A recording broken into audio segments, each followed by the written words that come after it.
Yeah, so.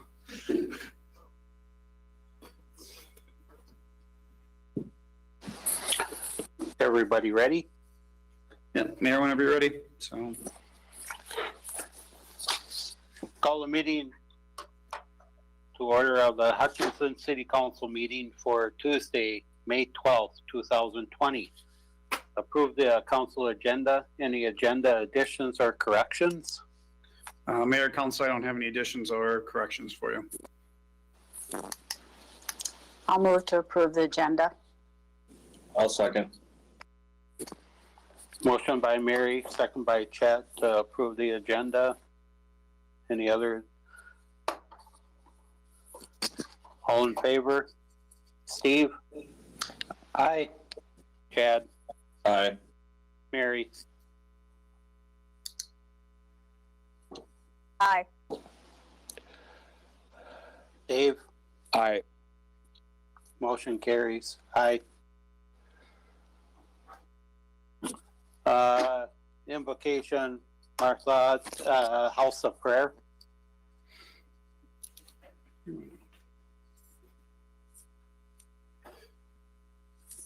Hi, good evening to you. Let's pray.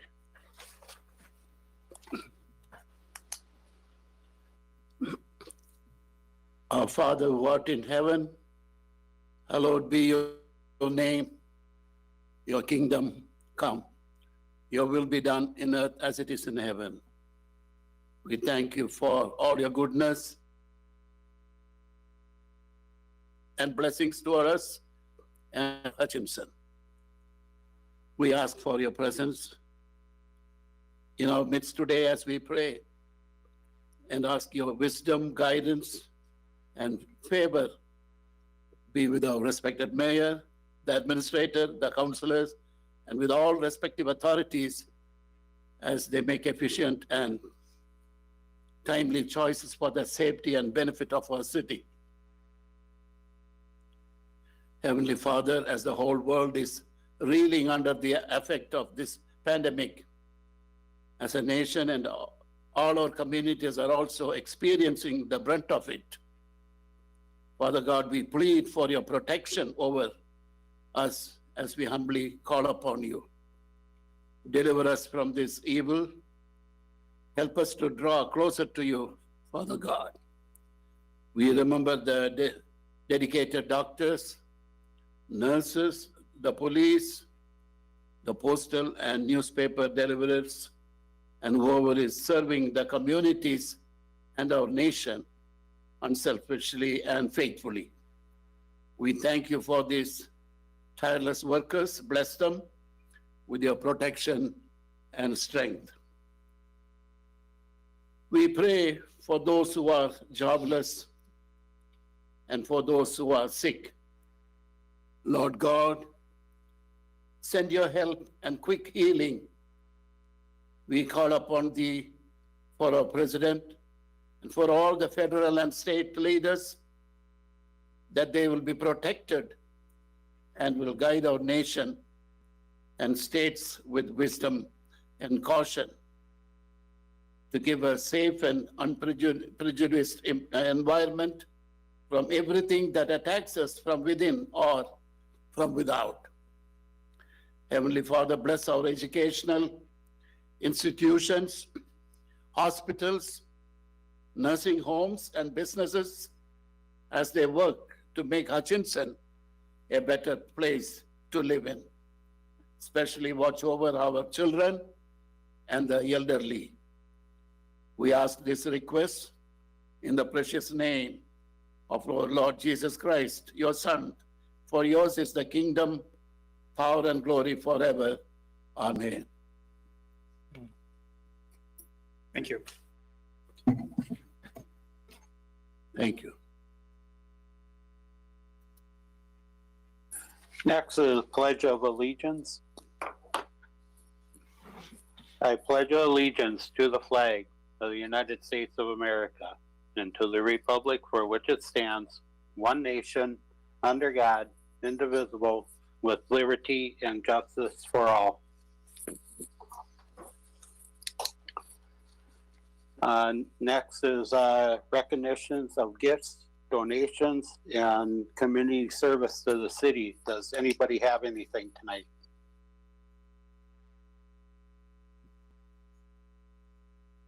All right, under there, we have resolution number 15168, resolution accepting $50 donation from Bruce and Gladys Lickfeld for the Law Enforcement Memorial Park.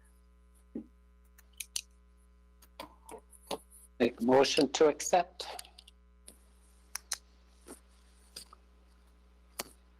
Second. Motion by Steve, second by Dave to accept. Any other discussion? All in favor? Steve, Aye. Chad, Aye. Mary, Aye. Dave, Aye. aye. Motion carries. Public comment, do we have anybody that wants to address the council, Matt? No, Mayor. All right, we have approval of minutes, regular meeting minutes of April 28th, 2020. Make a motion to approve. I'll second. Motion by Steve, second by Chad to approve. Any other discussion? All in favor? Steve, Aye. Chad, Aye. Mary, Aye. Dave? Aye. Aye. Motion carries. All right, we have the consent agenda. This will be done with one motion unless somebody pulls something off for discussion. A, we have consideration for approval of the 2020 city street repairs. B is consideration for approval of the 2020 sewer lining repairs. And C would be consideration for approval of developers agreement for White Hawk Village Second Edition. And D is claims appropriation contract payments. Anything anybody wants pulled off? I have a question on B.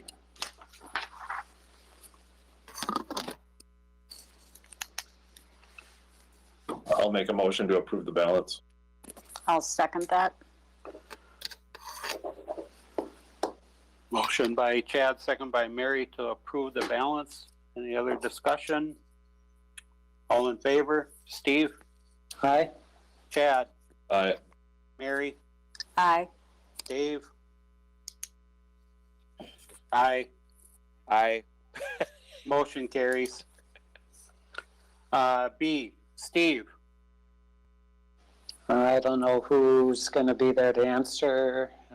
John. Hi, John. Yes, hello. I was just wondering, since Instaform or Form? Form, yes. Mhm. Yeah. Do we know anything about them? Do you have any connections with other people that have utilized their Yes. services?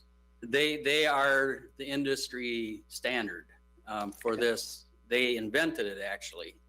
And so they've done this. It was obviously, it's a little troubling when you only get one response back. The quotes were due May 1st. So on May 7th, I reached out again to everybody, and Michael's answered me right away saying that they did not choose to put a price in because they would not have been able to fit us into their schedule that they already have. I heard back from HydroClean, and their estimator was on maternity leave, and apparently something with the coronavirus going on. I don't know exactly what was going on there, but and I did say that if you would like to put a price in to have it by today, and I could communicate to the council about that, but they did not respond again today. So I think what we're finding is that it's more to do with scheduling than anything for these companies. The the project estimate, that number that we used was done with help from Mitchell Hay from Bolton and Mank, who we've been in communication with about any of our trenchless technologies. And it came within $600 of an estimate. I am very comfortable with this project and proceeding with in situ form. Like I said, I think we have the premier company in the business to do this job. That sounds good. I was just wondering because we only had the one Yes. quote that came in and wasn't sure about them. Just looking at your map and then driving by there, I know it's pretty good slope down to the river, but Correct. looking at some of the lines coming in, was there any consideration of maybe some kind of detention facility, that because it goes directly into the river after that? Right.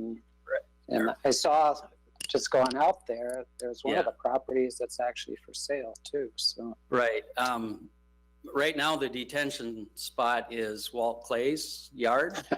okay, yeah, If it gets backed up there, it'll rise up there and it'll fall back right now. Because there's a berm that's higher than the catch basin. If you look toward between the catch basin and the river, just west of Walt's house, and that'll actually fill up and then come back down. That's short of digging something back there. Again, because of the river bluff, it's difficult to squeeze anything in there. This is probably the number one thing we can do is make sure we keep this pipe intact. If you go up the hill and to the southwest from Walt's place, there's several different types of pipe that make up that run. There's corrugated metal pipe, there's reinforced concrete, there's non-reinforced concrete, there's a little bit of plastic here and there. So to really shore that pipe up will keep probably the erosion from getting any worse than it is now for foreseeable future anyway. So I think it's a worthwhile project. This area has been a trouble spot for, well, I think it's 6 or 7 years now since we've had a dry spring like we're having this year. So each year it's been a challenge to get that area back to where it's growing grass and looking good. So I think a very good project to do. And for the cost, there's no way we could even begin to start digging back there for that kind of money. So. well, it just seemed like maybe an opportunity. We don't have many opportunities to kind of collect some of the water, especially in those older neighborhoods. So that's why I thought I'd just ask. So, It is a challenge, yes. yeah. Otherwise, yeah, comfortable with what you're proposing, and so I'll make a motion to approve. I'll second that. Motion by Steve, second by Mary to approve. Any other discussion? All in favor? Oh, go ahead, Sorry. Steve. Just one other question with the sewer projects. How quickly will homeowners be able to use their facilities on the other There's part? same day. Yeah. Okay, perfect. Because what they do is they'll put the sock in and then they'll run it full of hot water typically. And then they go in with a saw and cut into the services that as soon as it cures. So, yep. Thank you. Thanks, Gary. Thanks, John. Yep. All right, I'll call a motion. Steve, Aye. Chad, Aye. Mary, Aye. Dave, Aye. aye, motion carries. All right, moving on, issuing off-sale 3-2 malt liquor license to Coburn's Incorporated, that's Cashwise and the Holiday Station Store. Mayor and council, since that's a new license request, it requires a public hearing, which is set for 6 PM. So we have a little bit of time. So I guess I would ask you to move ahead on the agenda, and we can probably jump right into the HRA's annual report. All right, sorry, Matt, I kind of skipped over that one. All right, right. sorry. I'm here All for right, yeah. Let's hear from Jean Ward, the HRA Director. Good evening. Good evening, Mr. Mayor and City Council. This evening, I'll be presenting highlights from the 2019 year-end by the numbers report and benchmarks that we track every year. So the first of those start off with the general occupancy apartment vacancy rate. And in 2019, that was 1.83%. This number has actually held steady since 2014, even though 87 units at Highfield Apartments were added from 2017 to 2019. Historically, we look at that chart and the year end by the numbers, and the vacancy rate peaked in 2009 at 14.9% during the Great Recession. A healthy vacancy rate is considered to be 5% to allow for unit turnover and consumer choice. I think the unknowns in 2020 are going to be how is COVID going to affect our rental vacancy rate? Is it going to be affected from layoffs and loss of income? With the moratorium right now, I think there's difficulty in seeing how that's going to impact. And then also we have additional units to be added in 2020 with the expansion at more development at the Highfield site and then the Century Court West Townhomes Edition. The second slide we looked at is a variety of rental rates. We're fortunate in Hutchinson to really have a variety of rental rates depending on the age of units and amenities. And they range from $400 a month for an efficiency to $1,300 for a 2-bedroom at the Century Court new townhomes that are just leasing up now. So looking at it, the median rent for a 2-bedroom unit increased from $650 to $675 per month. That was a 3.85% increase between 2018 and 2019. Going a step further, if we look at the median rents and median incomes for occupied units in Hutchinson, the median rent of $675 per month would really calculate to 14.5% of someone's monthly income needed to rent a 2-bedroom apartment based on that median rent and income. So you can see that if you look at this in conjunction with the standard of affordability for housing, that's 30%. So we're well below that. And so you can see that if people are looking for an affordable place, it is affordable to their wages and it's affordable to our workforce. Going on to homeowner occupied units, Mccloud County Assessor's Office, the median resale home value was $175,000. And that's an 8% increase from 2018, while the MLS median was $181,000. That's a 6.5% increase from 2018. Looking at construction of single-family dwellings, there were 23 in 2019, and at the end of 2019, there were 165 residential lots vacant, more than a 5-year supply at the current building rate.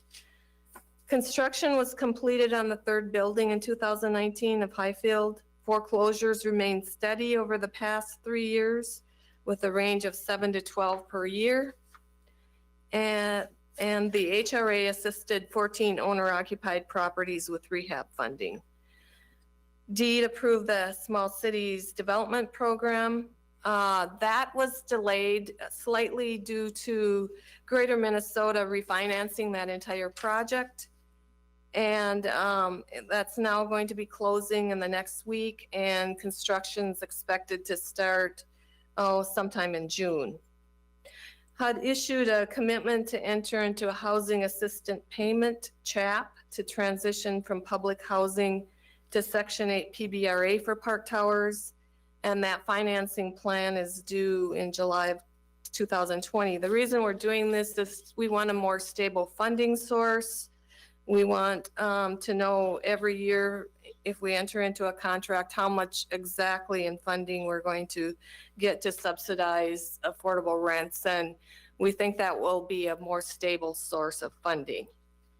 So with that, those are the highlights. If anyone has any specific questions, I'd be happy to look at the slides that we have in your packet. Gene, when is Century Court, when are they gonna start renting? There's 2 or 3 buildings being constructed right now, and 2 are currently leasing, and those are 12 units each.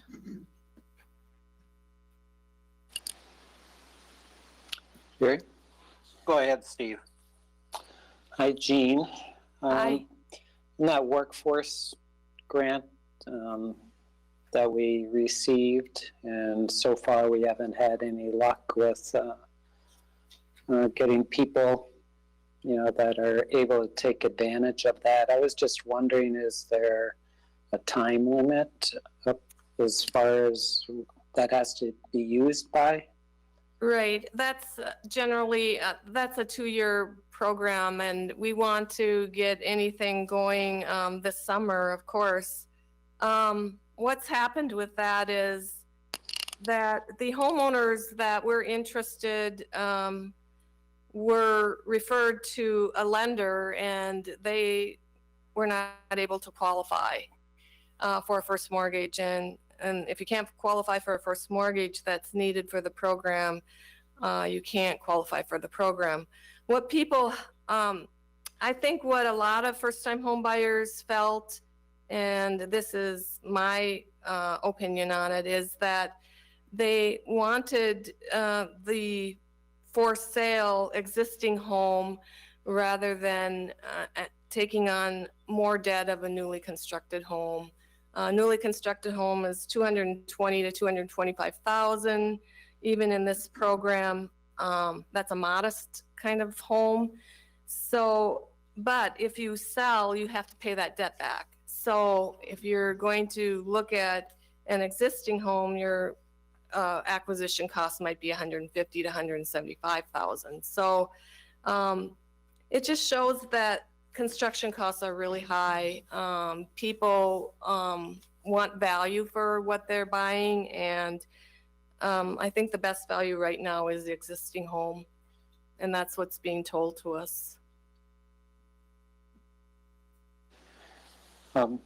One other question I had was, like, on the non-market rate, we have 0 availability in those, and same with the senior housing for non-market. And just wondering, are there any tools out there that might be able to help with that?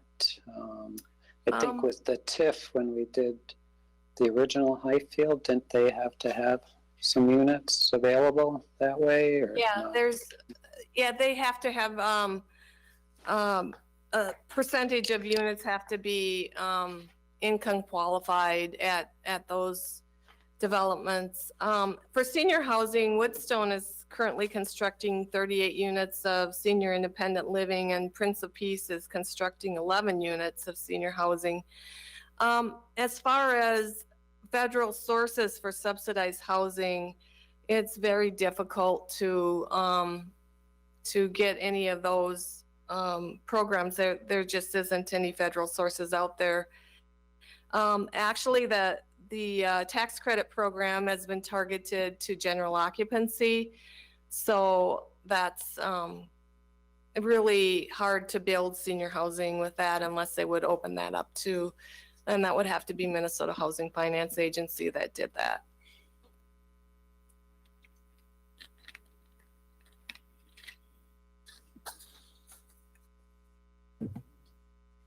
Any other questions for Gene? Thank you, Gene. Thank you.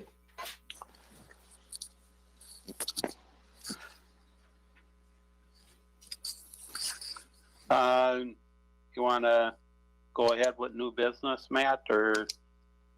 We could jump to item number 10, which is the review of Okay, the Montana Street project. all right, yeah, review of the federal aid project memorandum for Truck Highway 722 and Montana Street Crossing Improvement Project. Good evening, Ken. Yeah, good evening, Mayor and Council. Yeah, more of a update than a review per se.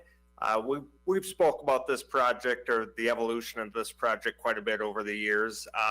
The document within your packet is it's called the Project Memorandum. It's associated with the federal aid process. If you read through it, you'll noted that we did receive allocation of $160,000 some years ago within MnDOT's State Transportation Improvement Program process. Those funds are allocated 5 years out. So now we're finally getting to the point of delivering the project. The dollars are 2022 dollars. We're looking to construct this project in 2021. Thus, we are finishing the project memorandum, and it will be submitted to the state here shortly. This size of project, this is basically an environmental review, checking the boxes that everything's kosher out there in that area. Project of this size, there shouldn't be any surprises, and there weren't. So we'll get this submitted. Looking forward, working with MnDOT, we're hoping, like I said, to arrive at an advanced construction agreement. And then that'll allow us to construct this in 2021. If everything goes well, getting the plans approved, which are basically finalized at this point, and we'll be heading towards MnDOT shortly also, we should be able to bid this sometime this fall. And then that'll allow us to put the actual signal system materials, the poles and mast arms, within the contract. So the contractor can then order them and have plenty of lead time this fall, this winter, next spring to get them in their possession come June, give or take, to actually build the project. Other than that, the most recent final estimate, I guess not most recent, the actual final engineer's estimate that the consultant put together that'll be heading towards MnDOT did come in at 280,000 or just over 280. So it's reflecting, what's going on in this contracting environment we're in. And I think it's on the conservative side, I hope, but we'll find out. Where I am having some conversations with MnDOT with respect to hopefully them freeing up some other dollars to offset that additional cost. As you may remember or note from the document, MnDOT is picking up our 20%. They agreed to that a few years ago. So it's $160,000 of federal aid money. It's $40,000 of MnDOT state trunk highway dollars.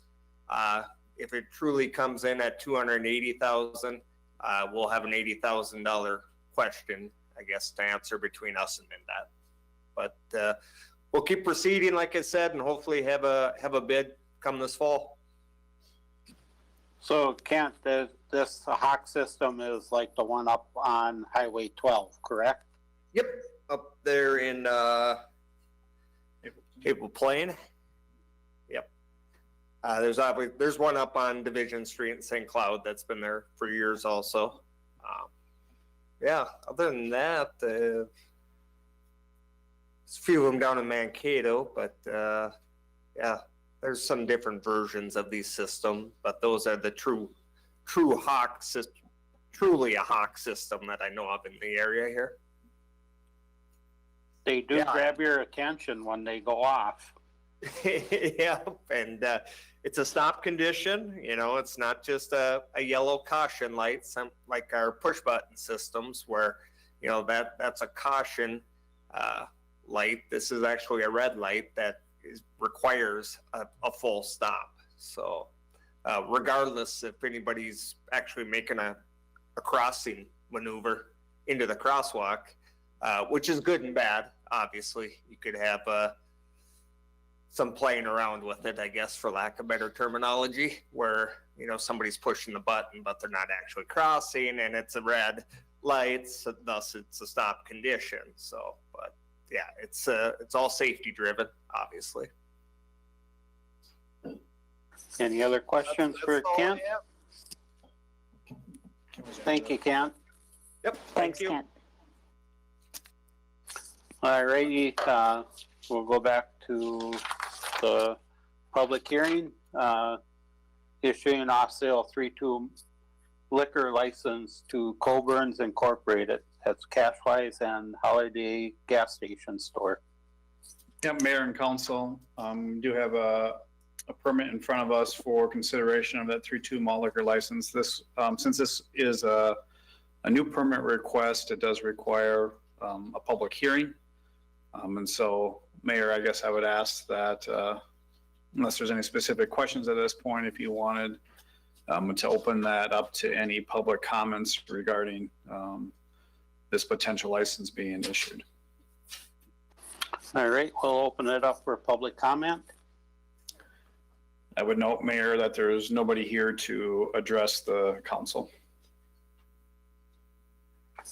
Motion to close the public hearing.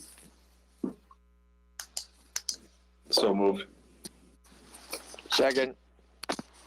Motion by Chad, second by Dave to close the public hearing. Any other discussion? All in favor? Steve? Just a second, Gary. Oh, Excuse me. sorry. I got one question. A little slow on the trigger here.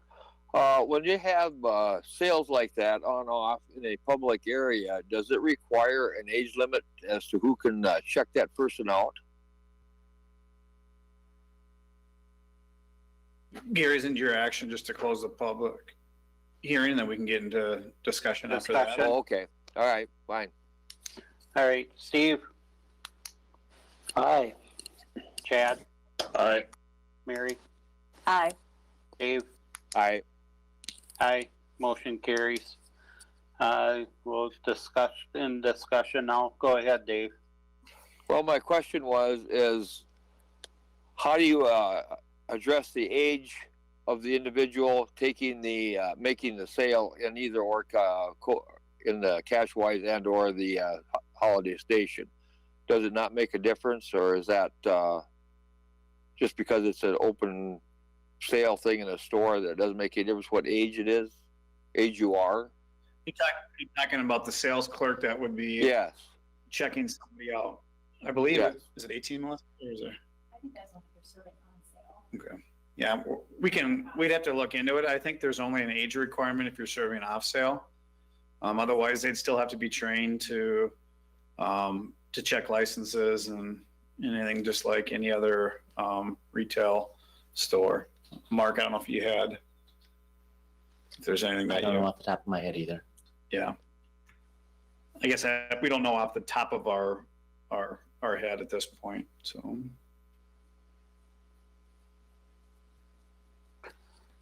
Right, is there any other Thank you. discussion? Did they, this Steve, did they have a license one other time? Yeah, Melissa said they had one about 5 years ago, I think, 5-6 years ago, and then they, for whatever reason, got out of the business, and they're looking to get back in. We don't believe Holiday has ever had a liquor license. I think Little Dukes maybe did it at one point when it was Little Dukes, but or maybe not even. We're not positive. So.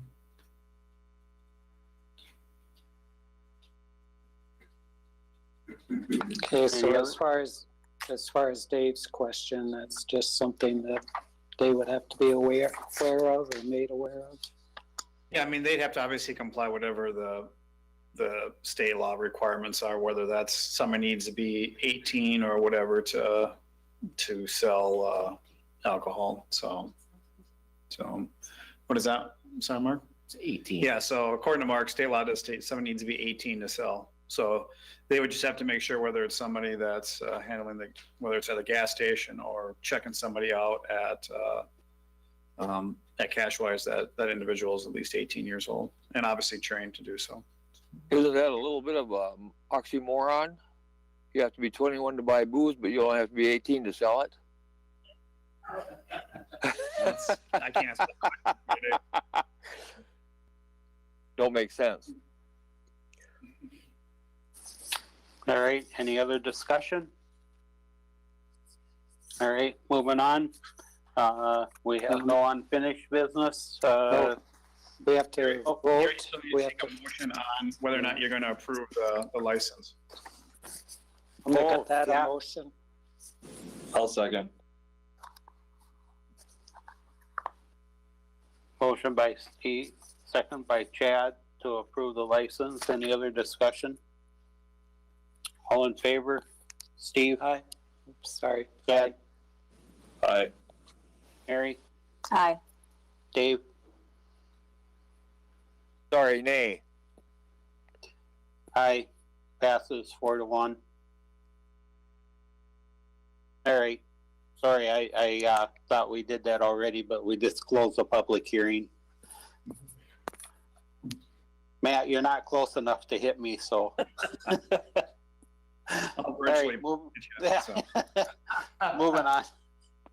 Moving on, no unfinished business, new business, a funding request from the Hutchinson Center for the Arts. Renewal of $45,000 3-year grant. Mayor and council, you should have received a copy of the letter in your council packet from the request for the Center of the Arts. And I do see that Lisa is here if anybody would like to ask her any questions. I believe she's at least joined our meeting. But this is actually, this dates back to 2012 when they initially had submitted a request for funding, and it's something that we've done over the last 8 years. And so the request that's in front of you today for consideration is to once again become a member. This would be starting in 2021. They're looking for a 3-year commitment at the same financial contribution that we've made over the last several years, which is $15,000 a year. Is Lisa there? Can she hear me? Yep, I can hear you. Question being, what is your balance that you have in checkbook now? That's a good question. I don't have it off the top of my head, but we're good. So we have money in the bank account. And then I will say that just last week, we got our funding renewed from the McKnight Foundation, and that's a 2-year grant for $30,000. So that's $15,000 a year. And that funding is always, they look to the city, that they've always found that really impressive, that the city supports the arts in the way they do. And that always is a way that I can leverage your gift, is to get that funding. And we also have a annual operating support grant that we get from SMOC. And then we had our fundraiser, our big gala fundraiser, obviously it's been postponed. So we're sitting good. So I don't have the exact number for you to list you my account, but we have money in the account. But So I can get that to you. So question being is that do you have enough funding to sustain you for a year or two while we go through this pandemic, if that's what you want to call it, in case we would have to have other funds for other things? Being we're thinking about taking permits or licenses, like for off sale, on sale liquor license and that stuff, those that can't use it. We're talking about prorating them out maybe, or whatever the case may be. Is it a possibility that I guess I'm not clear on your question yet. So how we work, as a lot of our organizations, we earn our operating budget. So right now we've been really mindful of what we're doing. So we've scrubbed the budget again. We've we've cut our one part-time employee, so it's just me now. So we've got the PPP loan. So yeah, your funding matters to us, and it would make a difference if we didn't have it, for sure. So is 15 grand the magic number?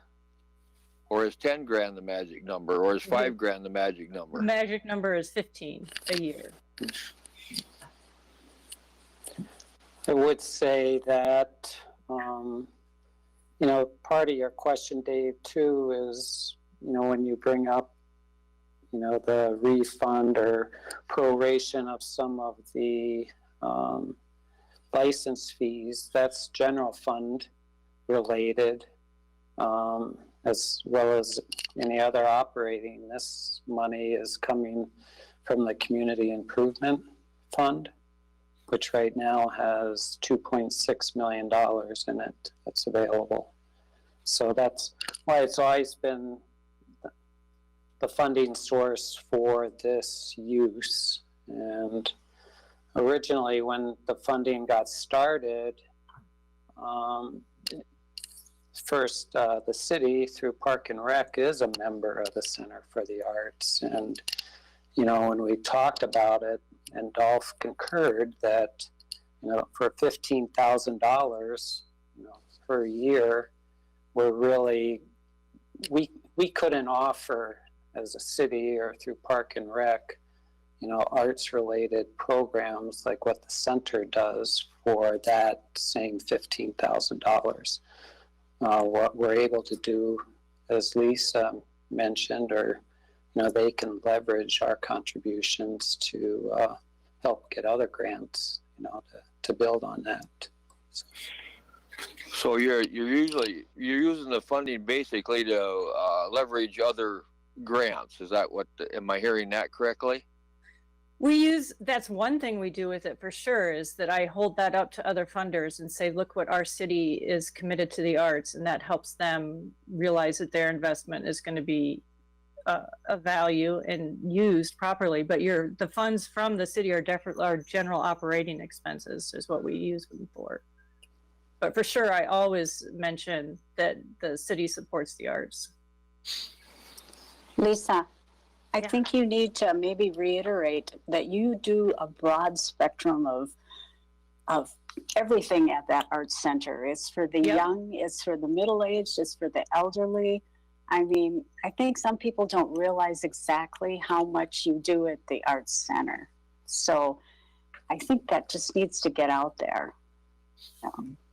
It does, and we're always working on our messaging, and it's I gave you a good long list in that letter of the things we're doing. And then even with this pandemic, we're trying to make it work. We're trying to honor our programming and our funders. And so how we've done that is where we can, we're still doing programming. And so an example is the free Art Kids drop-in day for preschoolers and families. That happened once a month. Obviously, we can't gather, but we've retrofitted that to giving out free art kits every Wednesday now. And now we're not doing it monthly. We're just doing it every Wednesday of the week. And we just put a table out and a kit of supplies and some guidance on how to do those, use those activities. And parents and caregivers can just come and pick them up at will, like takeout. And the first week we did it, the kits were gone in 10 minutes. So we doubled it. So we were doing 20 and now we're doing 40 kits. So that's one way we're doing it. For the exhibition series, the exhibition series fully funded from the SMOC, Southwest Minnesota Arts Council. Again, able to leverage the city support for that to get that grant. And that program is still going on because we are a fishbowl. If you've ever been by the Art Center, we're just kind of making the exhibition as visible as we can through our windows. And then we've set up private invitations. So if you want to come through, you just have to contact me and I'll set you up with a private viewing in our big space. And then we also have HCVN coming in tomorrow, and I'm going to lead a docent tour of the exhibit, and that'll be on broadcast. And then we're going to have a Zoom meeting with the artists. So the pandemic has forced us to be super creative and adaptable, because we can't go to Woodstone and do our senior programming now, but we will return to that. And we can't do our youth education programming, but we will return to that. And I just had a board meeting before I came on here, and we're gonna try real hard to get that adult art education programming through Zoom. And so we'll just figure out a way to have adults do that.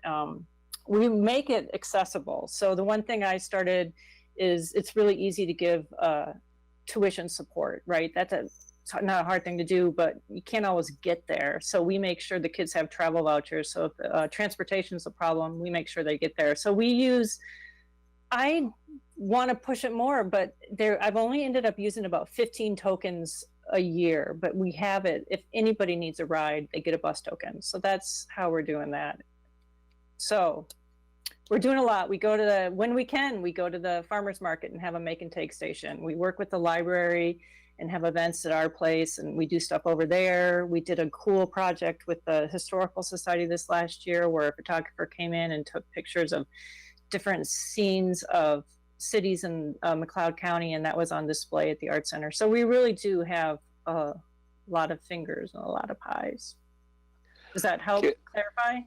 Well, yeah, it helps Yes. some. I guess the question I have, another one is when you said that it has an economic impact of 2 to 2 point some million a year, whatever the case, whatever it was, how do you come up with that calculation? That study was put together through the Minnesota Citizens for the Arts. And so I don't know their direct model. I know they surveyed different arts organizations and people that self-identify as artists.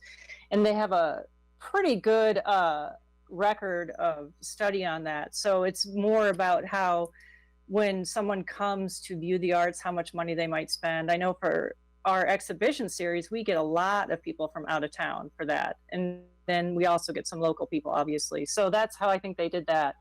But I don't have the direct parameters, how that entity did the study, but those were the results they came up with. And it's a highly credited organization and study. How on your statue walk, how many people participated in that? The Art Center is actually not affiliated with the Sculpture Oh, Walk. okay. That would be the All right. Public Arts Commission. All right, you're right. Thank you. And All right, just Dave, Dave, that would be a question for Steve. Steve, what was the number of votes that you had on the sculptures for Hope? 159, I believe, this year. So, I mean, obviously a lot of other people are viewing them and watching or looking at them as they're out on the trails or in Library Square or at the farmer's market, you name it. So as far as the viewing, I think that should be noted too, in that $2 million economic impact, that's the arts in general. It's just not for the Center for the Arts. Sure, yeah. And then I think another thing that a lot of people don't understand is the collaborative nature of the Art Center. So we have all of our partner groups that were listed in that letter, and we do some pretty unsexy support that no one ever wants to support. No one ever wants to buy anybody liability insurance. So or no one wants to have storage for something. So what all of those partner groups are, they pay dues to come in, and those dues are nominal. They don't cover all the expenses related to that, right? So they get storage, then they have liability insurance for their events and for their property. They have a space to have a meeting. We can collect donations for them. Currently, we have a Ticket for Tomorrow campaign, because I'm sure you're catching on that a lot of our event-based activity and groups can't hold their events. So we're helping them fundraise to ask people to maybe donate the cost of a ticket of coming to help keep those organizations going. So we can accept donations online for them. We serve as a fiscal sponsor. So there's a lot of things we're doing. So when you're supporting the Art Center, you're also supporting River Song and the Crow River Singers and the Youth Choir and Historic Hutchinson and all those groups that advocate with all of us together and work together. Lisa, this is Gary. I was just wondering, do you get any funding through the school district at all? No, we don't. Lisa, this is Mary. Hi. I just want to say that I think the money that we fund for the arts is is a very good program for our citizens and for our city. The arts sometimes kind of get shoved to the back corner, but I see a lot of people there, and I see a lot of kids, middle-aged, seniors who enjoy the Center for the Arts and all the things that you do. And I think for our return of $15,000, I think it's a good investment for our city. There's just not enough programs out there. And you serve us all. It doesn't matter if you're rich or poor. you can go there. Yep, always free. That's right. Thank you. Mary. Is there anything else for Lisa? Say, Mayor and Council, I just want to reiterate too, the request that's in front of us tonight, one of the reasons that she's here now is obviously as we start preparing for the 2021 budget, one of the things that we need to take into consideration. And so this would be starting in 2021, as I had noted earlier. And so this would be funding for, at least on the request based off of what any action the council takes, it'd be for 2021, 2022, and 2023.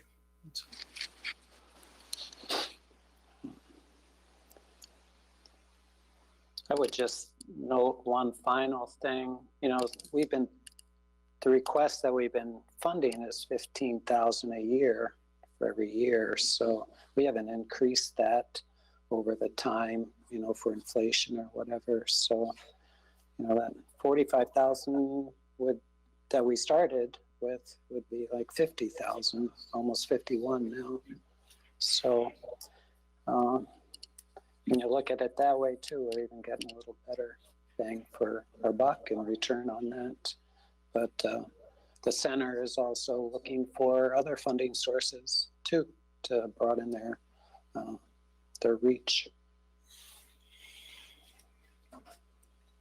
So I'd make a motion to approve the 3-year $15,000 allocation beginning in 2021.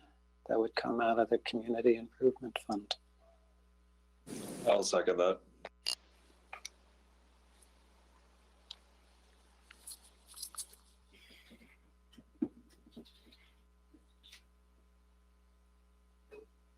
Gary, you don't have your microphone on. Yeah. I'm sorry. Motion by Steve, second by Chad to approve. Any other discussion? All in favor? Steve? Aye. Chad? Aye. Mary? Aye. Steve? Nay. Nay. Passes 3-2. All right, moving on. Ordinance number 20-814, ordinance amending chapter 112 liquor regulations to allow hotels. Mayor and council, we had a discussion on this specific topic at our last council meeting, and staff was given the direction to go ahead and put together an ordinance for consideration and for your thoughts tonight. And so what we put in front of you is a draft ordinance. I would note that there hasn't been a whole lot changed to the ordinance. We added, we didn't change the definition, which currently included obviously hotels in it. The one thing that we did change, and that's can be found in section 112.085, or I'm sorry, 112.087, was that we basically, let me find it here.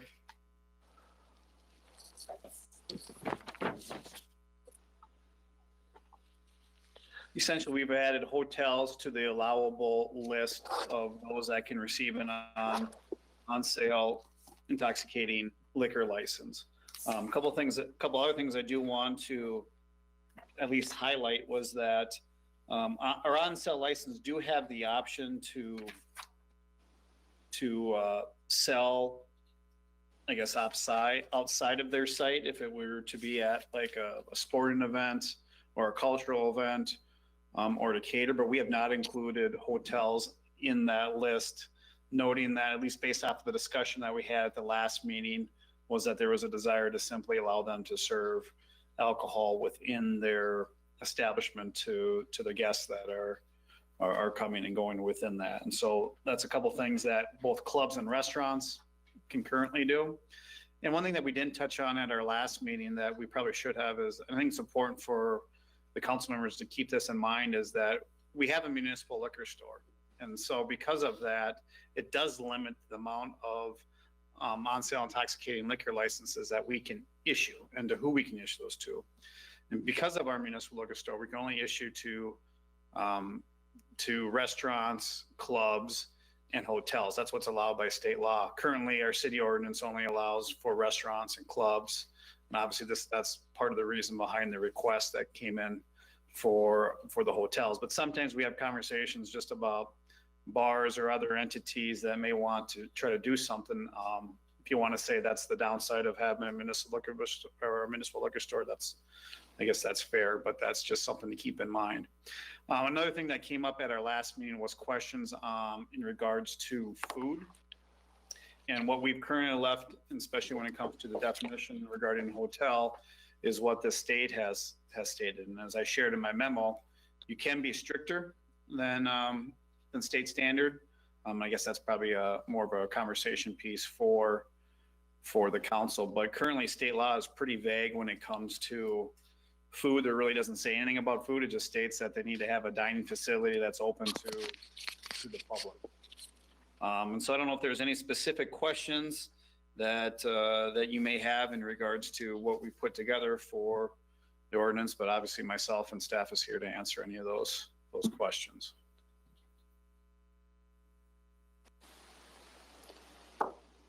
I've got something. Go ahead, Steve. I did some looking at what some of the other communities are doing, and it's kind of runs the gamut. There's some that are like what you're proposing, Matt, just follow the state law. I think New Ulm was that way, and maybe Bemidji. But there's others that, really, they even have a percentage of that food has to be a part of. And that ranges from over 50%, to I think one was like 30%.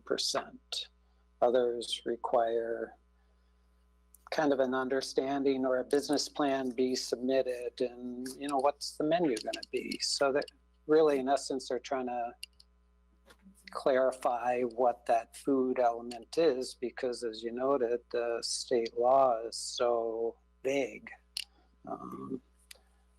It's really interesting too, where when you look at Sunday liquor sales, the state law specifically talks about having food service as part of the intoxicating Sunday liquor sales.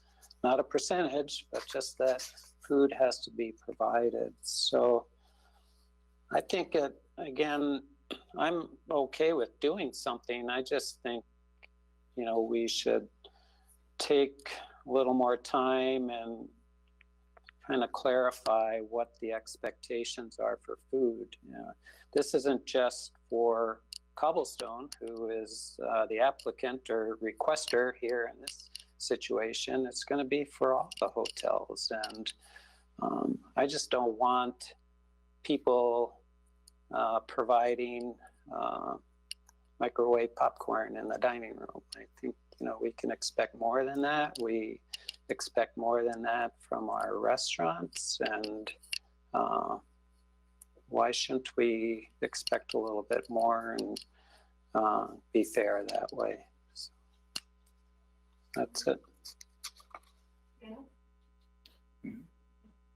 I think when Deb was on, or when she came to make the request, I think she was Mayor, just so talking. you know, Deb is here, so. Oh, is Deb yet there? Yes, she is. Yeah, could you have Deb talk about, I know she talked about having different kinds of foods like finger foods and stuff. So maybe have her explain that too. Well, and part of the entire plan is not only to grow in the liquor sales, but also to grow in our food. One kind of feeds the other, if you will. Definitely, we're already, set up before the pandemic to do egg rolls and cheese sticks and French fries and pizza. And, we want to grow on that. Definitely, there's already talks and plans for that.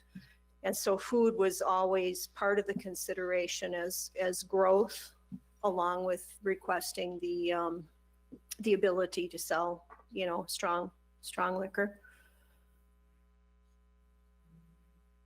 Yeah, and that's great. And I remember, from before you talked about that. But again, the way it is right now, what's being proposed, there really is no requirement for that. The next applicant that comes in, if what's adopted or what's presented is adopted, there is no requirement for that. It's just what Deb is proposing now. Again, having that as part of the application plan and some guidance language of what the expectation is, it seems to be fair. So. Sure. Yeah, we've got a very limited printed menu right now at the tables, but certainly want to expand on that as also. So. Do you foresee possibly, having some entertainment, maybe acoustic guitar at some point? Yeah, very good idea. Again, it's more of a destination. In fairness, the one question I had, I understand there's no intention, at least not to my knowledge, of wanting to go to the craft festival and sell liquor from the cobblestone. But we do have an outside patio, and when you say outside, I'm assuming people would be able to take their beverages out to the patio, correct? Mm-hmm. Yeah. So, at least in the summer, it would be nice to have some acoustic guitars. Yeah, Deb, when we talk about outside, that is, Yeah, no, it's okay. No, there's options for certain on-sale liquor to go and serve at, I suppose the fairgrounds would be or one. the Or street the dance for street dance, MSSB. or the event center. Okay.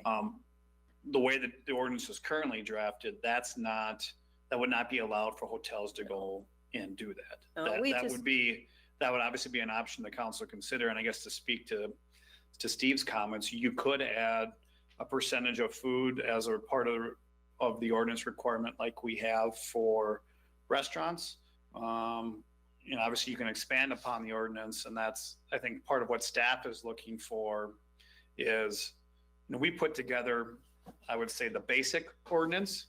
And if you want to expand upon that, then the council needs to I guess, provide that direction for staff. Yeah, for us, it's more about making sure that our guests are very, very well taken care of. Even, I guess, something I hadn't thought about the first initial meeting that we had is even from a safety standpoint, if they're going to have some cocktails, they can just stay put. So. Yeah, but it's more than that, because there's an expectation that, it's open to the public too. And so that's where, if it was just guests at the hotel, that might be something different. But. Yeah, and I'm more than happy to supply whatever it is you need as far as a menu and comply with the percentages. But that was all part of the master plan, was to grow the food offerings for our guests, along with being able to have a glass of wine. So. This is Gary. Hey, Steve, what are you thinking for percentage for food wise for the hotels? All right. Oh, sorry. Right now it's 40%, right, Matt? I think for the restaurants. Correct. Yeah. So it sure wouldn't have to be any more than that. Maybe it's a little less even, but 30 or 35. This is Mary. I don't think it should be at 40. I think that's really high for a hotel. Well, it's a percentage though too. It's percentage of sales. They're not going to have the liquor sales like you would see at Main Street, say, but some of those same foods where it's pizza, bar food type things, that. So people are still going there just to more than likely have a drink. They're not going there to eat dinner. Right. So it'd be tough to Right. meet that same requirement. Yeah. Our Yeah. kitchen is not near what Main Street has either. Yeah. Yeah. No, and I knew that. I wish it so, was, but it's not. But That's why I was suggesting something a little less, so maybe it's at 30% and. But this, Gary, with a limited menu, I'd almost even go down to 20 because it's gonna just be finger food. And usually what happens is that if somebody has a beer or two, they get the munchies, so they'll want the food. So, Well, this is a question, and I don't know if this is something that Deb can answer. Obviously a lot of times hotels are offering a free continental breakfast or As we do, we have a full breakfast. or whatever breakfast. that's a part to their members, and that's, how does that get factored in? Does it get it factored in? I don't know. I was wondering about that because right now it's not an add-on price. It just comes with, as part of the perk with staying with us. So. Well, Deb. maybe that's something that, some of these other communities that require percentage. That was a question I wondered about too. How does the breakfast get factored into the food equation? Or is it just while the alcohol hours are being open that becomes part of it? But again, that would be a good question to understand from some of the other communities. You can always have mimosas at breakfast too. Yeah, that's true. We could. That's a really good idea. is there any other discussion for? Well, I Deb? guess, Mayor and, I'm sorry, go ahead, Gary. No, go ahead, Matt.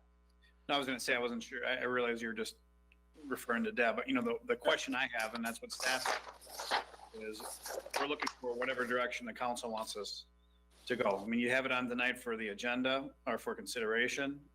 If there's a preference to rewrite something to get a couple different options, I guess that's the direction that staff is looking for. And so whether it's approving it, denying it, or tabling it, I guess if it's not either approving or denying, if it's a table, we're just going to need to know what's the direction you want staff to go in regards to, I guess, options or language in regards to this ordinance. I would say if we do a food requirement, I don't think it needs to be more than 20% if we have a food requirement at all. But people aren't going there to eat, in my opinion. They're just trying to take a load off at the end of the day. Biggest share are our business people. I mean, that's what we've got. So on weekend. And I agree with, this is Mary, I agree with Chad. I mean, I think 20% is fine. And most people are not coming there just to sit in the bar area and drink and then get in their car and go home. They're staying at your place. Yes. So. Well, it might be a nice atmosphere, a little quieter, and some other people might want to go up there versus some of the other choices, just to have a drink and chat and socialize, but in a little different atmosphere. So. Well, and I think what we can do from a staff's perspective is at least, find some of these cities that I guess have some food requirement, because, there might be other options outside of just percentage to consider. Well, and in between time, like I said, if you need menus developed for, some of the ideas we're tossing around, whatever you need from me, just let I me guess know I would and say can for both supply. Deb and I know Ryan's on, if you've got examples of other hotels that are serving liquor in communities in Minnesota, if you could send those to me, because that way we can at least go and look at those cities to go, okay, are some of them, once again, are they municipal? The cities with municipal liquor store like we have, or if they're not, what do they have down in their ordinance for hotels? Okay. Like I said, I saw a lot, and Steve mentioned, I saw a lot of similar to what we're proposing, and I saw one as high as 80% of the sales had to come from food. We're not talking about that, but that's the wide range that you see when it comes to this type of ordinance is, like I said, anything from what we propose to requiring 80% sales coming from. And I guess food. that, you know, that for me, I would not be afraid of the food part at all, but I would need more space. So, Brian, you want to add on? Yeah. He's Matt, just- is that all right? I don't want to violate the rules here, but this is really strange time. So, is it all right if I speak, Matt, at this point? Is this I guess up with Gary. Gary? Go ahead, Brian. okay? Mayor and councilors, thanks for having us tonight. Sorry I can't be there in person, but thanks for allowing me to join your meeting via this outlet. You know, when we built the hotel and we submitted our business plan and pro formas, there was a section on food and beverage that was in our pro forma and our development agreement. It didn't make it to the development agreement piece, but clearly all along we had thought that we were going to have a liquor license. And so it was much to my surprise when we opened and said, okay, let's start serving. We didn't have one. And so this is really kind of cleaning up something that probably should have been done before I agreed to build the hotel, but it wasn't. And so I'm requesting that we just get a license where we can provide a beverage or two to folks. Councilor Chad is correct. We're not looking to be the destination to replace Main Street or anybody like that. We want to enhance them. As we built the hotel in that location, it was really to bring traffic back downtown, enhance the riverfront, really create an environment where, you know, people could socialize along with Main Street as well, in the establishments along there. So we do want to be a nice destination. We want to serve a nice product. We want to serve the locally, you know, the winery and the brew tabs that are in town. So it's really about being the tourism destination too, where people want to come and enjoy a beverage from the local areas. That's become a big thing. Not that we want to be a brutal, but we want to offer the local fares there. So that went into our logic on this as well. I don't think we have a problem serving a percentage of food product. We don't want to be the destination restaurant type of place. That's not what we're set up to do. But I think, you know, some food product, we certainly can incorporate that. Deb and her team do a great job on the breakfast side too. Not that we're going to be serving alcohol in the mornings. It's noon somewhere, but we really want to, you know, that manager's reception in the evening is kind of the important thing, especially for the business travelers that we do get. We've been pleasantly surprised before COVID at the business traffic we were getting through the hotel. Instead of going on to Wilmer or other places where they were going, we indeed did see the traffic staying in Hutch by building this hotel property. What we thought would happen is if we build it, they would stay. It was happening before COVID. And that's my other plea is that, you know, I think, Deb, what'd you say earlier? We have maybe one hotel room booked here coming up, a couple of nights. Next week. Pretty tough for us to pay the bills right now with that situation. We're committed to this hotel. We're going to stay in this thing for the long run, but we need every tool in our arsenal to sustain our business. So we're just asking for a lifeline here with the liquor license to add on any type of revenue sources we can to pay the bills too right now. So with that, I'm happy to answer any questions, but from the ownership side and the investor side of the property, we just want to enhance the guest experience. That's what it's about. It's not to provide a party atmosphere or something like that. We actually want to be a little bit quieter hotel product for our guests, but to enhance it, like Councilor Chad said. Brian, this is Gary again, and Deb, refresh my memory. You probably did say it, but what would be your hours of serving? Currently, we're 4:30 to 11:30. I don't know if, Brian, had you given any thought to expanding that longer? No, and in fact, I think 4:30 is plenty soon enough, but I don't know if 11:30, if we want to go past that or not. we wouldn't. No, because we want to keep a quiet atmosphere again for the guests. So, yeah.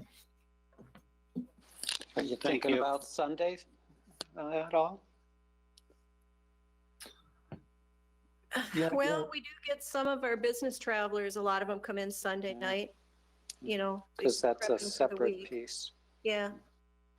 I guess that would be open for discussion, but it would be nice to have it just because a lot of our business travelers, that's when they arrive is, you know, Sunday afternoon. So, Yeah, that's something to keep in, that's just something to keep in mind more from a license standpoint. To serve on Sundays, you have to have a Sunday license. Obviously, right now they're not eligible because of they're not included in that on sale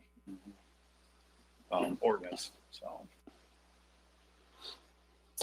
When you mention that 80%, Matt, I kind of wonder if that breakfast is kind of included in that, and that would really be helpful to understand how that's factored in some of these other percentages that some of these cities have. Yeah, and I don't remember the community that had it, but the ordinance didn't give any details. All it said was 80% of sales from food. So it was similar to language that we had, so it didn't give any type of,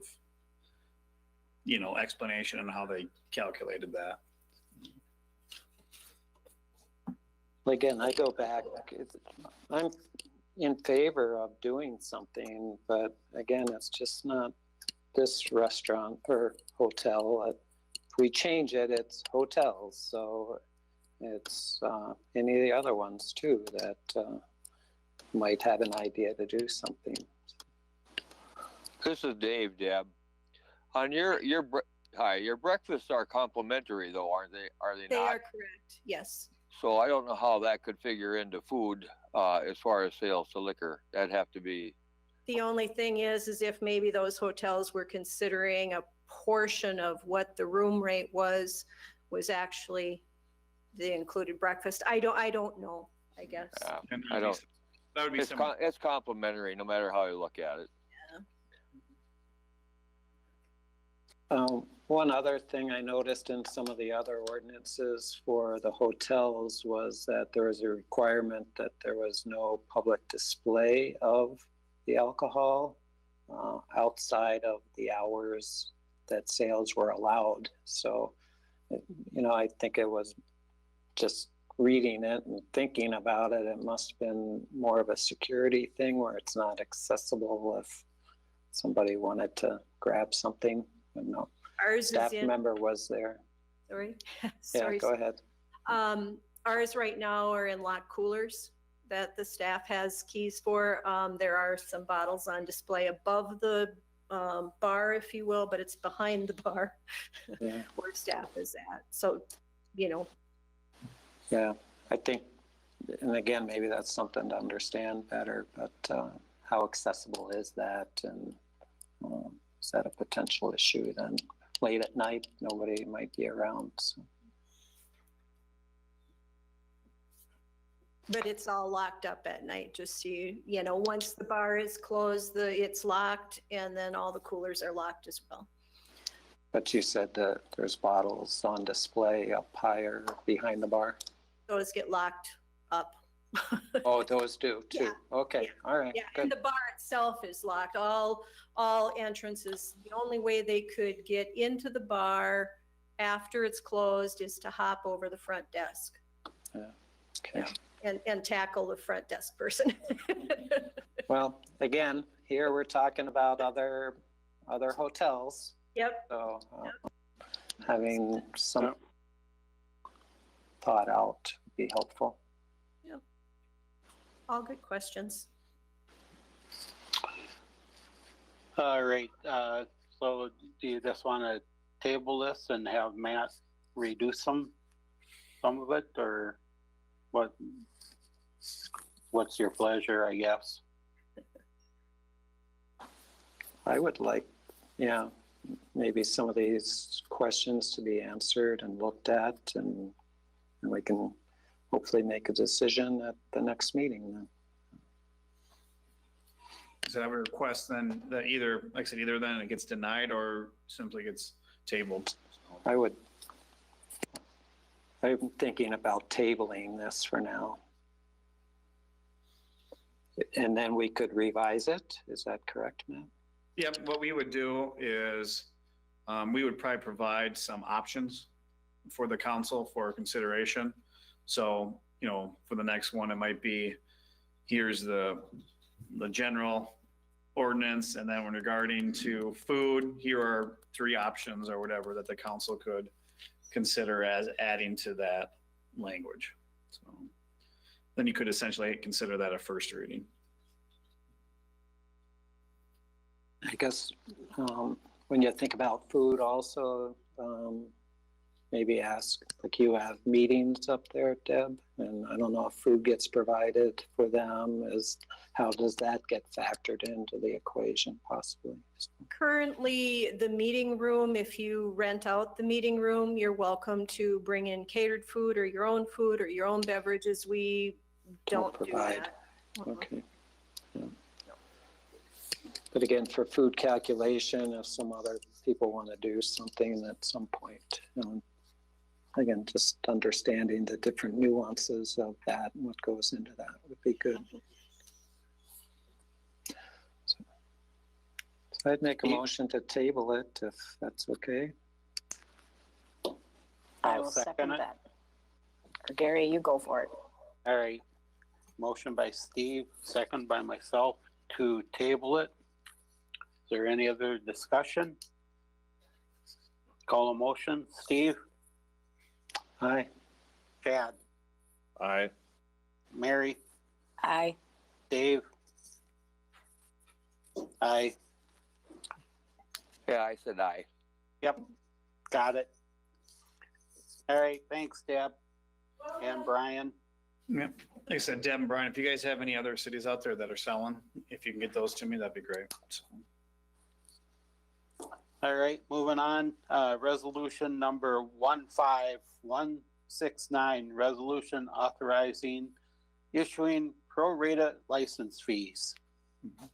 Mayor and council, this was an item that was brought up at our last council meeting as well regarding some of the city license fees. And I think it was actually brought up by the mayor with the desire to look at prorating a portion of those fees for those businesses that have been impacted by the COVID-19 pandemic. And so what we included in your council packet was a resolution that would do such. We've left it pretty broad just to give staff flexibility.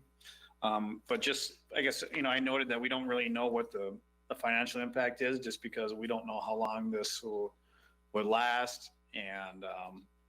And so obviously it would only impact those that currently have a license. And so, but with that being said, just so you guys have some background on it, we budget about $36,000 every year for city license fees. If you're looking at that, that's equivalent of about, $2,500 to $3,000 a month. So if we were to happen to have a quarter year of refunds, that could be right around $9,000 to $10,000 in general fund revenue that we'd be issuing back. Once again, that's assuming a couple different things and just not completely sure what we're going to have for businesses and what that length is going to be. So.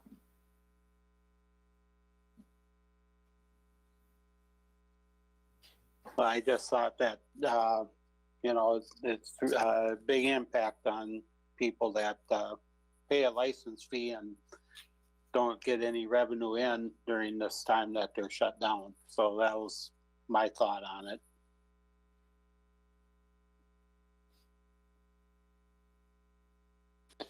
We should do it.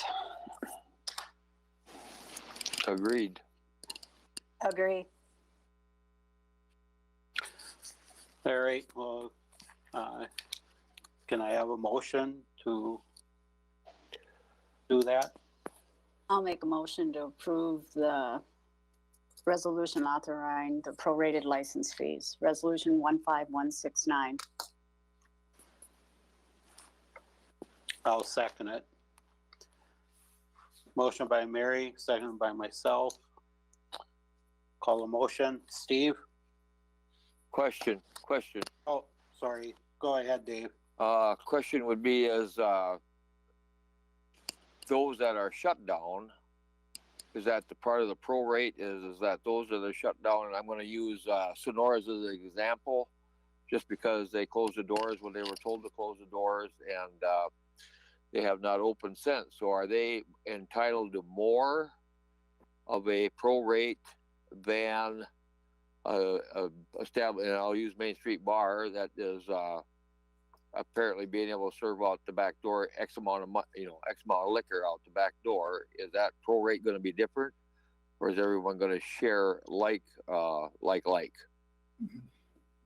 Dave, I guess my plan would be that it'd be a proration for all the businesses affected by COVID-19, whether they're completely shut down or whether they're operating with curbside pickup. You have to remember that with those restaurants that can give or can sell alcohol, it's the equivalent of a 6-pack of beer or a bottle of wine. Absolutely. So they're, Okay, my I just want to assumption is they're clarify. making most of their money off of mixed drinks when they're selling alcohol. And so I guess I'm not looking at whether, they can operate as a partial business or a full business. They've Yeah, been impacted okay. by I just want to clarify. Thank you. Any other discussion? Call a motion. Steve? Hi. Chad? Aye. Dave? You're muted again, Dave. Aye. Mary? Can you hear Aye. me? Aye. Motion passes. All right, revision to the vehicle and equipment policy. And Mayor and Council, we've got our fleet and vehicle equipment policy in front of you tonight for consideration. This is something that I've had staff been working on for at least the past year, mainly the fleet committee. Something that we've had a policy in place for that committee once it was established back in 2012, and it really hasn't been looked at since then. So that was one of the initiatives I had last year for staff, is to review that policy and kind of bring it up to date a little bit with how the committee has actually operated over the last several years. And so I would say the policy that's been put in front of you is probably more realistic of how they operate. I think when they adopted the policy back in 2012, it was somewhat of, we're going to see how we operate as a committee, and that's become fluid and changed over time. So we've made some, what I would consider to be upgrades to that policy. We're looking at more of what we've put in there as a VCI, which is a vehicle condition index, instead of strictly probably just years of being in service as a basis, but that is a factor in that as well. And so you received a policy, it's pretty marked up with a lot of the changes that the committee has gone forward with. I do have Andy Reed here, who is the chair of that committee. If anybody has any particular questions in regards to the policy that's been put forth.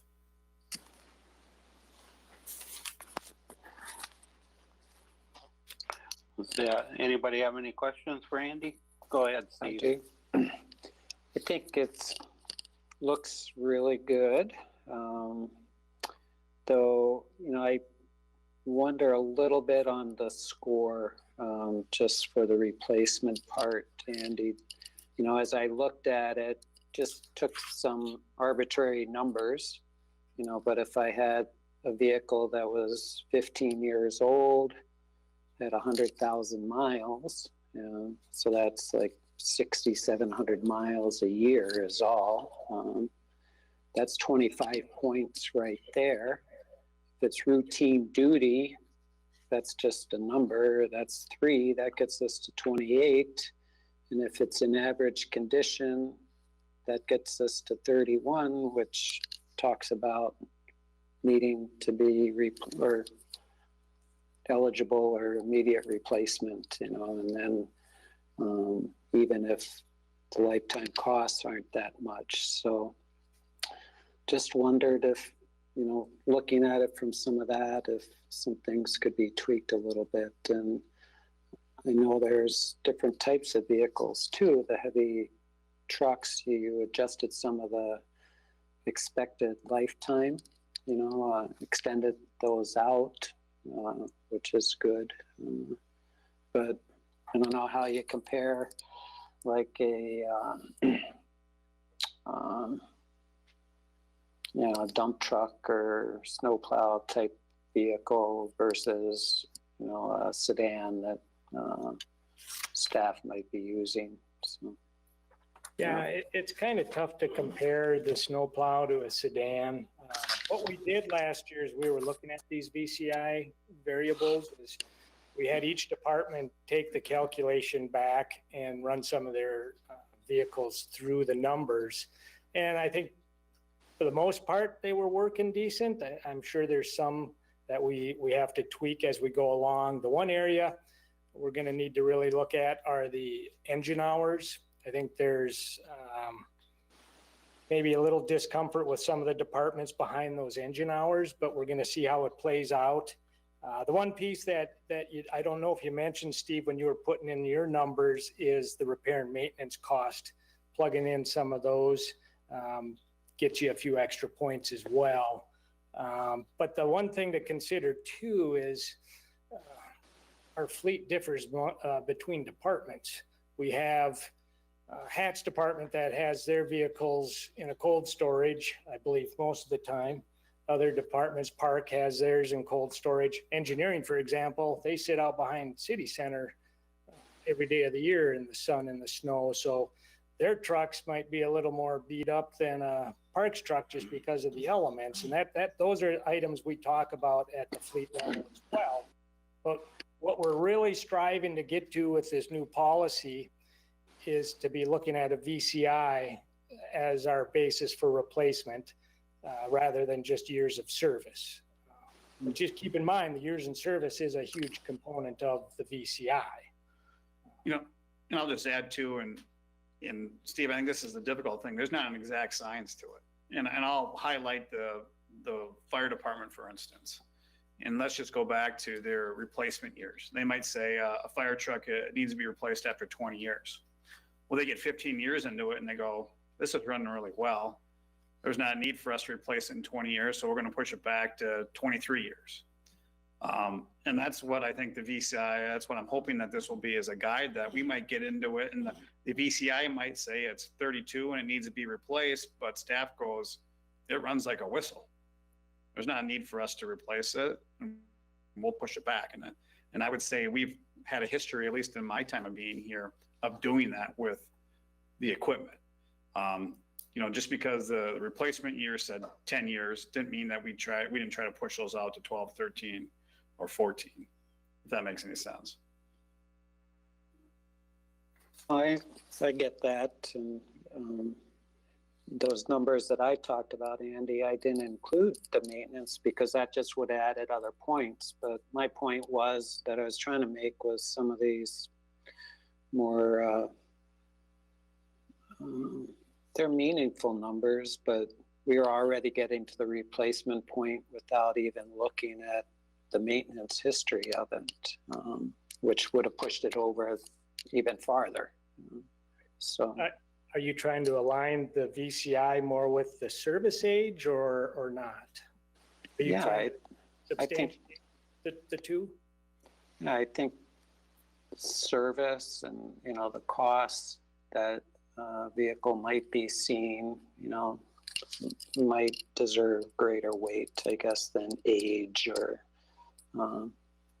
even miles at 1 point for every 10,000 miles. You know, I guess I look at my own purchasing habits and I drive cars 15, 20 years, you know, so you know, and I know it's not always the same, but these are basically in town, which can be harder miles. I get that too. But when you look at some of the service numbers that were stated on there, there's, you know, doesn't appear to be a lot of non-routine things. Just so taking that into account. And does looks, you know, versus a vehicle sitting outside. I mean, again, these are just city vehicles basically running around town. So if they got a little rust on it, is that so bad? Right. And those are discussions we've had as well, you know, a little rust. We're not worried about that. I agree with you. My personal cars, I drive until I have well over 100,000 miles, but some of our city vehicles, it's tough to get there.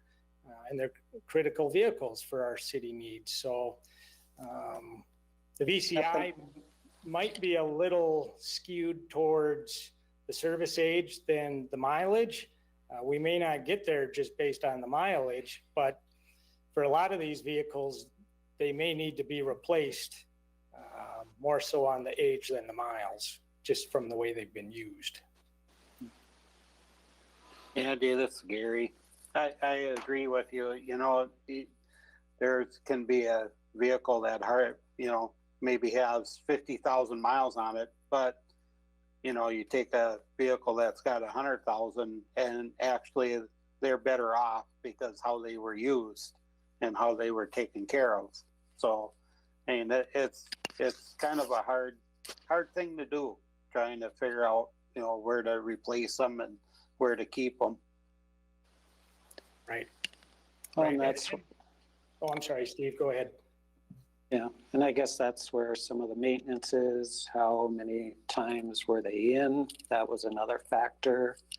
I saw one other community actually had hours of when it was out of commission, type of thing was being factored in there. So, but that takes into account some of what you're saying, Gary, was, how is it being used, and what are the effects of that?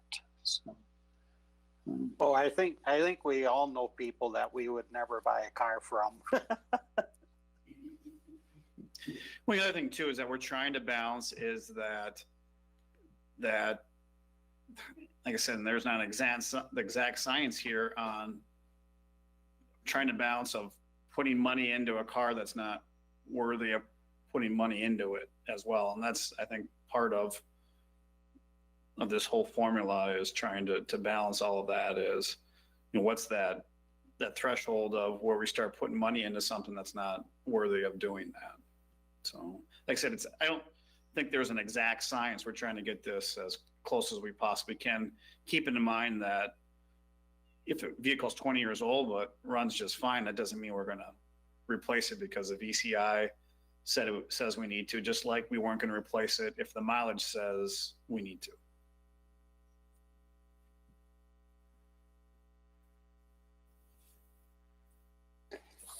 Well, I think the policy is just like a guideline for everything. You got to take everything into consideration. So you have to have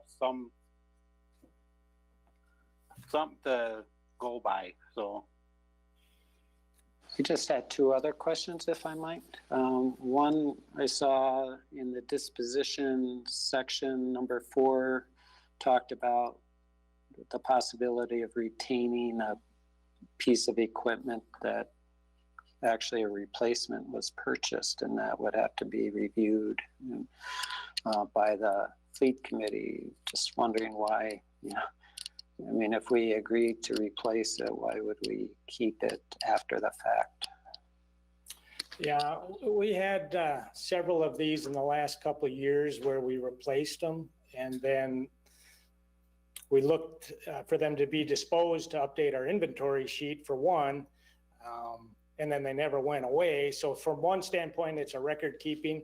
It's the additional insurance, which can be somewhat minimal for additional trucks.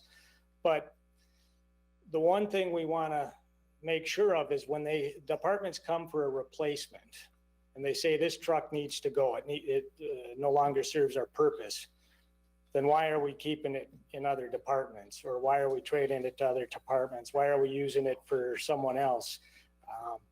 Having that all disclosed up front with the original request would be valuable for the fleet to understand, for one, where's that vehicle going? Maybe it didn't need to be replaced to begin with if it's still good enough to stay in our fleet. Or is there another vehicle in a different department that's worse off that could be sent down the road, and this one replaces that? So those are all discussions we have at the fleet level. And I just want to make sure that the fleet is having those discussions rather than just decisions being made without fleet being aware. yeah, I know that you did, the one police pickup actually got passed down to the fire department, and I know they're still using it yet. Right. It's just good, like you said, Andy, to have that plan, where it's going, all factored in. And there's plenty of scenarios where it does need to stay.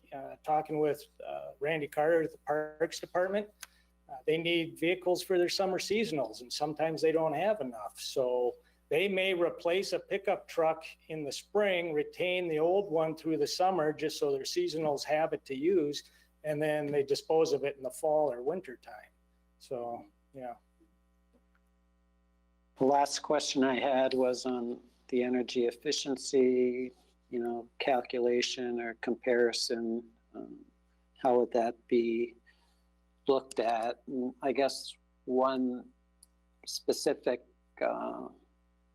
opportunity, or maybe not sure how many people were aware of it, but I shared with Matt something that someone had sent to me about like used electric vehicles that are have low range on their batteries versus the newer models that go much farther. But there's actually a market for these low range electric vehicles that is out there, and that would be really potentially ideal for some of the city use because it's all miles within town. So just wanted to make sure things like that are factored in, or there's a way to capture that when some of that is looked at. Right. Yeah. Last year we had discussions about testing out an energy efficient car, and I believe it was with building inspections. So I don't think they have a vehicle up for replacement in the short term here, but as that does come up, that's a great opportunity to try that. And then any other department that may have an administrative type car, we could try it on that as well. So those are discussions we can continue to have this year at the fleet level. I just want to know, previously we had no mechanism for, I guess, asking staff to look at energy efficiency vehicles. And so that's part of the changes in this new policy as well. Well, thanks for taking all my questions. Yep, you're welcome. Thank you. Have a motion for the revisions to the vehicle and equipment policy. One last question, when would this be reviewed? Is there kind of a schedule? I didn't notice that. Would it, again, this is another place to, the next step. Would it be reviewed in 3 years or something to get a better feel? I mean, this is going to be the basis of how we, evaluate things every year. And one of the things that we had, especially with some of the staff come up with some of the questions that they had was,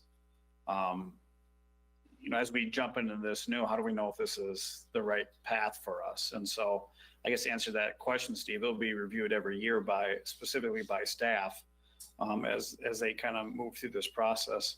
And you're asking kind of a greater question when it comes to policies of the city. And that's, one of the things that we've identified is that we've got hundreds of policies that are spread out amongst all the different departments that we really need to organize, get into a single document that gets on a more of a routine schedule for improvement. I would say this should be a part of the council's review as well every year as we present the fleet budget to you guys for consideration, is that you have the opportunity to take a look at that policy as well. Yeah, and just from my standpoint, we'll be reviewing it this year again, just to see how VCI components are performing as some of these replacement requests come in. So in the early stages of this new policy, we'll be looking at it a little more frequently, and then maybe just that once every 2 years or so down the road, once we feel good about it. Right now, I want to make sure we have all the departmental buy-in behind those numbers and everyone's feeling comfortable with it.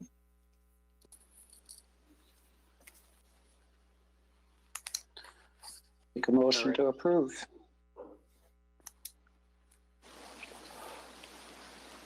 Second. Motion by Steve, second by Chad to approve. Any other discussion? Follow motion. Steve? I approve. Chad? Aye. Dave? Aye. Mary? Aye. Aye. Motion carries.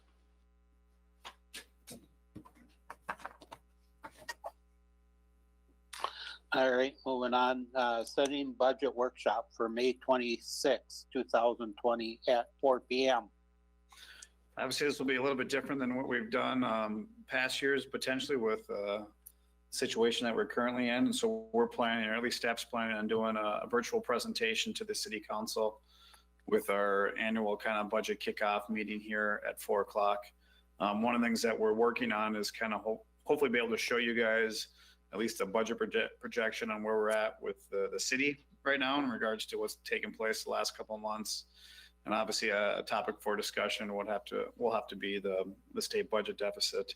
And so, but really, you know, I guess now is a pretty good time to start that budget. And so we're looking, as we normally have, to have that first kind of budget kickoff meeting at the end of May. And you said the state budget deficit was 2.4, right, Matt?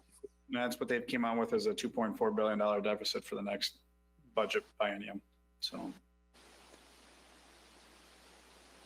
All right. Motion set that meeting. I'll second it. Motion by Chad, second by Mary to set that meeting. Any other discussion? Steve?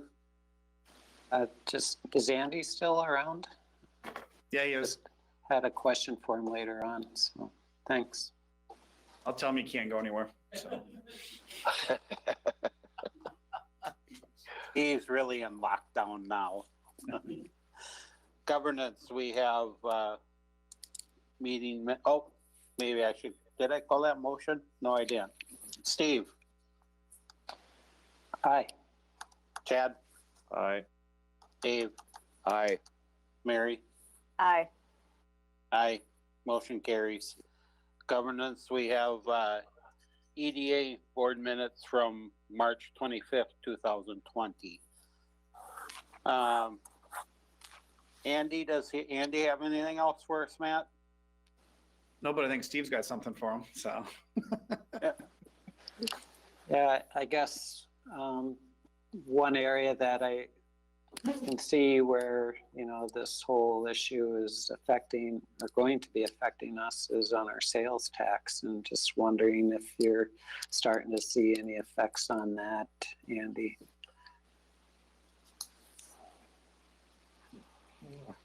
We're not seeing anything at this point. Our last payment from the state was through the end of March. No, it would have been to true up February's. We saw an estimate for March here in early May, and it didn't look that much off from last year at this time, but I would anticipate we'll see a significant drop. I think for my projection that we're going to talk about at the workshop in a couple of weeks, I'm possibly looking at a 15 to 20% decrease in revenues. I want to see what April does first, but I don't know if I'll have that in time for the projection. So at this point, it's more or less going to be a guess on my part. That's it. Thanks, Andy. Is John still there? Yep, John's still here. Does he have anything for us? Well, it's going to turn into mosquito time next week. We've already done the larvicide treatments, and we will be out that Wednesday prior to Memorial Day. Will be the first adulticide. John, I'm sorry I asked you to come and talk. There you go. They're coming. Happens every year. So, but no, that just want to make sure folks know about that. Check out the website to get connected up so you know when the treatments are going to happen. And if you've got any questions, there's some good links on there. And certainly you can call us too if there's any questions. So. John, is there some street repairs going on? I noticed.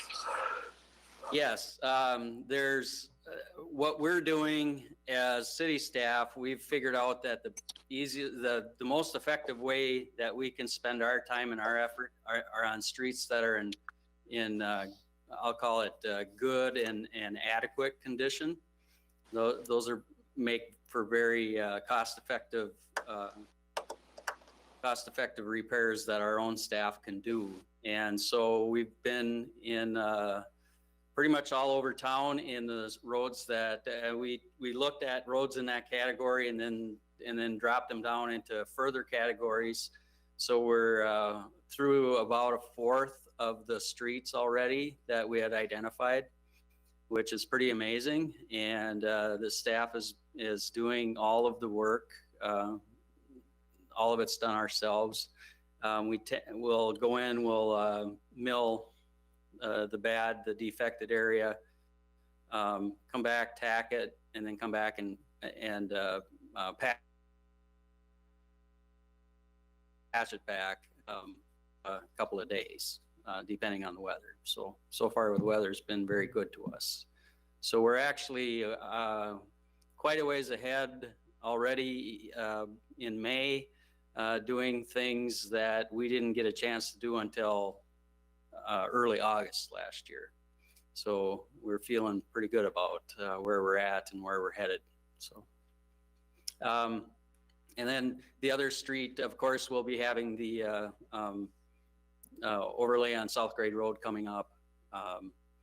And then as far as the big projects, obviously downtown, but then they also started this week on the Century Avenue water connection. So those projects going well. Yes, And the projects that we approved tonight, or that Yes. type of work too. definitely. We'll have more street repairs coming up, obviously, with this, the ones that are kind of a little bit, that makes sense for a contractor to do. That's what we're looking at, which ones are most cost effective for us to do versus to have somebody come in and do. So, John, it's Mary. yes. I noticed that they did some repairs on Fifth Avenue. I walk that all the time, Yes. and they've been repairing there. I had one of the homeowners on that street stop me and talk to me about the dirt that was brought in, supposedly black dirt, and there was a lot of clay in it, and they were not overly pleased about that. Okay. Yeah. Well, that's good to know. We can check on that. That's, what you saw was the warranty work for the Right. broken concrete, and you'll see that happening also along the South Grade corridor. Probably not too distant future, similar work, but I will bring that up with the techs and make sure we get that addressed. So. Thank you. Mm-hmm. Anything else for John? Thanks, John. You're welcome. Mr. Kent, are you still there? No, Kent had to take off early. So Okay. All right. Mark. I don't have anything tonight. All right. Dave, let's start with you tonight. Good, short and sweet. I have nothing. All right. Mary? The only thing I have is I saw our city workers at Evergreens today working on the gardens, and they're looking like they're doing a good job. It's all tilled up and ready to go. So good job to our city workers who are all out there helping and working. And Main Street is looking like it's tore up. I was down there today taking some pictures, and it's quite the progress that they're at. So, and we got to be thankful. The weather's been good for them, so good for us. Stay safe out there, everyone. That's it. Thanks, Mary. Steve? I think I asked enough tonight. I'm done. All righty. Chad? I don't have anything extra as well. Okay. a couple of things, Mayor and Council. I think the last council meeting, I inadvertently stated that filing opened on May 5th. It actually opens May 19th, which is next Tuesday.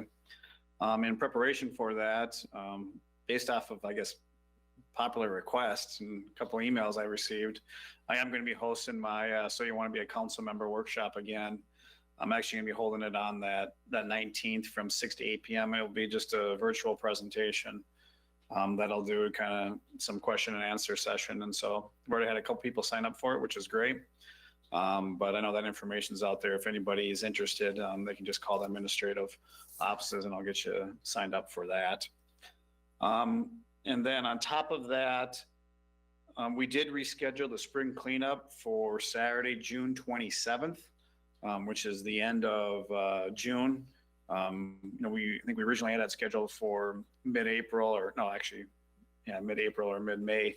And with obviously COVID-19, we've pushed it back to June, and we're hoping that will be a workable date for everybody. I know the garbage hauler said that they can make that work for them. And so I guess unless something would come up between now and then, that's our anticipated plan, is to do it on that 27th.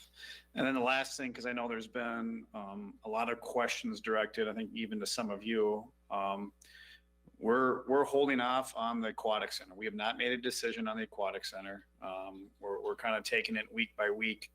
We've got a couple of different options in place, and we'll see, I guess what kind of comes forth between regulations put out by the Department of Health. I know there's a webinar this week between the league and the Department of Health, specifically regarding park and rec and kind of summer. And so I just know there's a lot of questions out there, and we're just, I guess you could say we're holding off to the probably absolute last available date that would be to us. So that's it for me. Would there be a possibility of starting it up later in the summer, say in July, or is that just another option to be considered or talked about? Yeah, we've, speaking with Dolph, he's got a couple different alternatives out there. We've got some plans in place. One of them would be including starting on time. Another would be starting later in the summer. I mean, I think there's going to be a date that's going to get too late. But, we are looking at, even if we have to start in early July, that would still work for us. So we've got some scenarios in place that we believe we can work with. It's really just going to kind of come down to what comes out. So, I mean, for kind of everything else, there's going to come a date where it's just going to be too late. But we're hoping we don't get to that point. Chase, Matt, I can't believe it. You got #1 show on radio, #1 show on TV now. You do good. Say, I was going to bring up the white pickup, but you taken care of that already, Matt. So the only other thing is that evidently us reminding people to do the census has really been good, huh? We're, 70-some percent, Matt? Yeah, last week we were at 78%, which I think the state average is about 68%. So obviously we would still encourage everybody to fill it out. I think we rank like 80th in the state out of like 850 some cities. So, as good Hutchinson people, we need to try to get to be #1 in that. So I'll just encourage people if we can get that. And so I know that I think the state will start doing, not state, but the census will start doing some direct mailings to those that haven't responded. We'll continue to try to get the word out as well too. But it's just an important thing for people to do. A lot of the federal and state money is based off of populations and other factors that the census take into account. So I think it's important, obviously, not only for the state of Minnesota, but for Hutchinson as a whole, just to make sure people fill out that census information.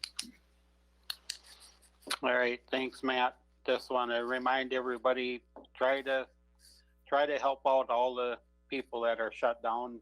Do a little, I know I don't like to cook that much, so been doing takeout. So make sure you go and help out the restaurants and stuff that are closed down. So, but with that, that's all I have.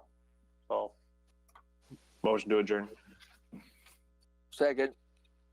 motion by Chad, second by Dave to adjourn. All in favor? Steve? Aye. Chad? Aye. Dave? Aye. Mary? Aye. Aye. We're adjourned. Night, everyone. Good night.